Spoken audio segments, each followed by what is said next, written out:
Welcome back to the Real Estate Radio Hour here on WCCO. If you want to get involved in the show, you can do it by phone or by text. Our phone number is 651-989-9226, or you can send a text to the guys at 81807. Well, Chris and Andy, let's go back to the phones. Jim in Lakeville has been waiting there. Jim, you're on CCO. Thank you. Yeah, hi, guys. Great show. I have, it's a fairly new house, 2004. We also have a second on it. Anyway, about a mile away from the Lakeville South School. I would like to either refinance or sell the house. Of course, we owe more than what it's worth. Now, it's a two-story. I don't have the basement finished. I'm wondering if I would finish the basement, would that bring it would add about another 1,000 square feet. Would that help me either refinance it or help me sell it? Well, I'll tell you what, from a real estate perspective, and we'll bring in the Cambria folks, too, on that question, but, for the value, there's no question a finished basement is going to help the value, and on appraisals, they do use square footage. Now, lower level square footage is less that they use, but that could bring it up to What do you usually? I use the gauge of about $30 a square foot, and then I add for bathrooms and bedrooms. Because if you're finishing a big open box and it's a family room, then you don't add a lot of value. If you add 3 more bedrooms and 2 bathrooms and a fireplace, you're actually adding value there. Mm-hmm. It changes the comp so they can compare to other properties that have similar amenities. Is what I would suggest. Well, I think too. Last week I was talking to someone. They called me up and they said, "Well, I think here's what my house is worth," and they thought it was worth about $370. And I said, depending on what's in it, it's $389 to $429. So values have changed, too. So I think have you guys found that? Matt Helling, Alissa, Csiki, have you guys found that the values are getting better on the refinances, too? Yeah, I think that is very much the case.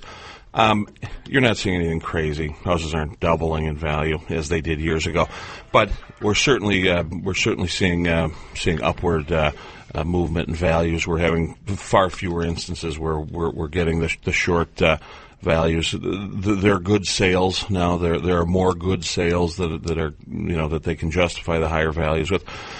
To the question, the answer is, I guess, it may or may not help. What I would say is, if the caller has not attempted to refinance, he should probably sit down with someone. He can certainly call in, and we're happy to talk to him. The changes in the HARP laws now allow essentially an unlimited loan to value. So the value of his property, really, assuming it's a Fannie or Freddie, it's an agency loan, should not necessarily prohibit him from refinancing. He mentioned he has a second mortgage, so again, not knowing the full details, if the first and the second, exceed the value of the home, they can subordinate the second, they can refinance the first. He should definitely, do anything he can to. Yeah, the other thing, too, is, Jim, I'm out in that area 5 times a week, and I'll tell you what, even if you send through our website and give us, your address, and I get your email, I can kind of tell you over the phone what you might be able to get for it, or email, or I can just whip by it, too, because I'm out there all the time. And I know Andy and I do it from this show probably 2-3 times a week that we're helping people, and Andy's full of pressure, but I'm not. So, no. Right. I'm full of something. I don't know. Can we talk like that candidly?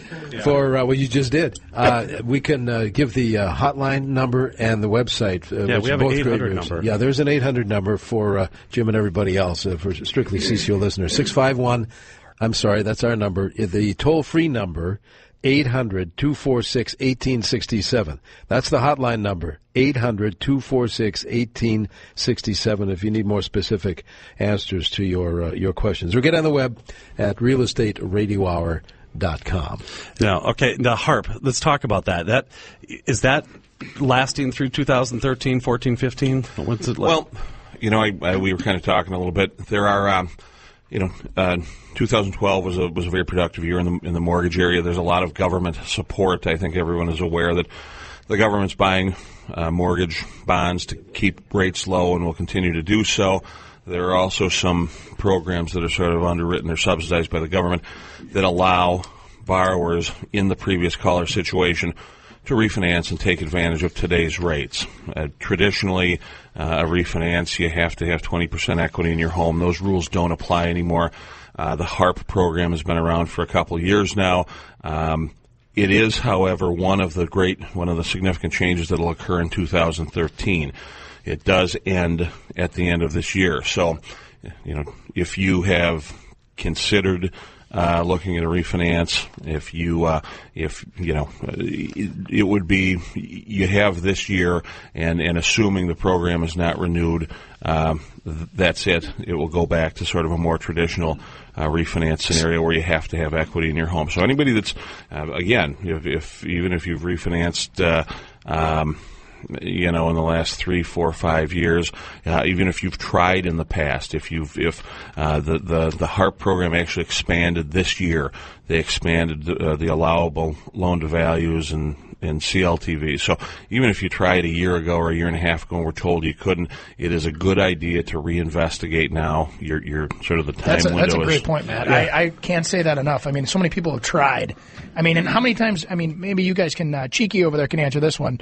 How many people do you guys talk to that have tried this, like Matt just said, and this is their third round, and they finally get that refinance done? And what a refreshing, rewarding thing for these people to finally get accomplished is that new rate.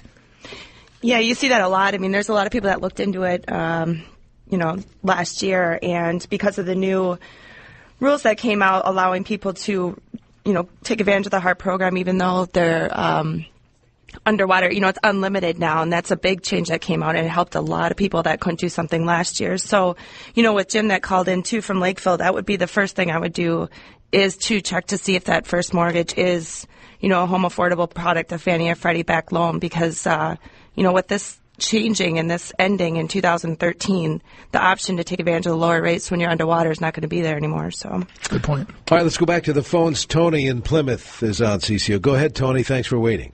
Yeah, we have a home in Plymouth and a lake cabin, and we are thinking of buying a lake home, so we want to sell both. And wondering what your recommendation would be, to try and sell both first and then look for a lake home, or look for a lake home and then try selling our properties. That's a really good question. I'll tell you what, a lot of people, it's kind of your comfort zone, really. Can you afford another place without selling them? Because I'll tell you what, the less, the less contingencies that you have, and you can kind of work on your own time and find the best deal that you can. Obviously, it's going to be better for you when you're purchasing. Tony, more importantly, what does your wife want to do? That's where I would start. I'd ask if your wife is comfortable with making that move first and purchasing, because a lot of people will do that. If you're lucky enough to have that financial situation where you can buy before you sell, it's a great way to do it. Then there's not as much mystery there, other than what are you going to get for your existing properties. Some people have to get that mystery out of the way first, where, hey, we got this much for the Plymouth place, we got this much for the cabin, and now the lake home, we can afford this much. And then they go out there with that approach. It's a little more calculated, but it's personality choice, I think, too. Right. At this point, must take a break. Be right back on the other side with more of the Real Estate Radio Hour here on 830 WCCO.